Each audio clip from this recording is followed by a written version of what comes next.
6 longues lettres, Mariam Abba, chapitre 10.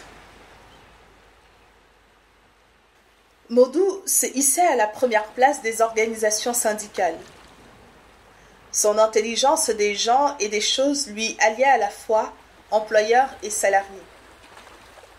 Il axait ses efforts sur des points facilement satisfaits qui allégeaient le labeur ou agrémentaient la vie. Il cherchait des améliorations pratiques à la condition ouvrière. Son slogan « À quoi bon faire miroiter l'impossible ?» Obtenir le possible est déjà une victoire. Son point de vue ne faisait pas l'unanimité, mais on se fiait à son réalisme pratique. Mao ne pouvait faire ni du syndicalisme ni de la politique, faute de temps.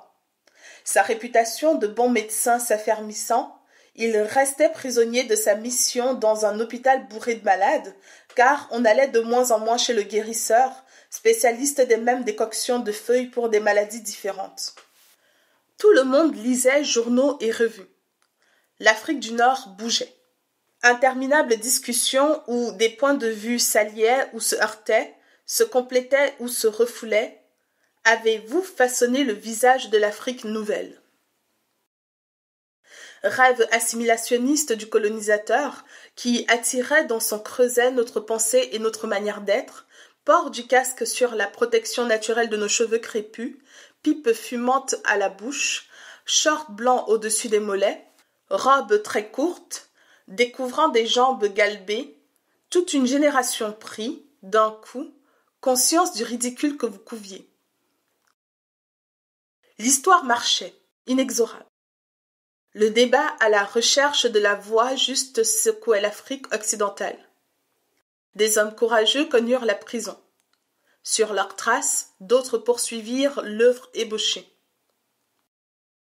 Privilège de notre génération, charnière entre deux périodes historiques, l'une de domination, l'autre d'indépendance. Nous étions restés jeunes et efficaces, car nous étions porteurs de projets. L'indépendance acquise, nous assistions à l'éclosion d'une république, à la naissance d'un hymne et à l'implantation d'un drapeau. J'entendais répéter que toutes les forces vives du pays devaient se mobiliser. Et nous disions qu'au-dessus des inclinations, inévitables pour tel ou tel parti, tel ou tel modèle de société, il fallait l'unité nationale. Beaucoup d'entre nous ralliaient le parti dominant, lui infusant du sang nouveau. Être productif dans la mêlée valait mieux que se croiser les bras ou s'abriter derrière des idéologies emportées. Pratique, Modou conduisait les syndicats à la collaboration avec le gouvernement, ne demandant, pour ses troupes, que le possible. Mais il maugréait contre l'installation hâtive de nombreuses ambassades qu'il jugeait coûteuses pour notre pays sous-développé. Avec cette saignée pour la gloriole et bien d'autres, telles les invitations fréquentes d'étrangers, que d'argent perdu. Et, songeant à ses salariés, il maugréait encore. Combien d'écoles ou d'équipements hospitaliers perdus? Combien de revenus mensuels augmentés? Combien de routes bitumées?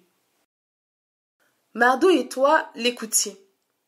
Nous étions dans les hauts sommets, tandis que ta belle-mère, qui te voyait rayonner auprès de son fils, qui voyait son fils fréquenter de plus en plus la forge de ton père, qui voyait ta mère prendre des rondeurs et mieux s'habiller, ta belle-mère pensait de plus en plus à sa vengeance.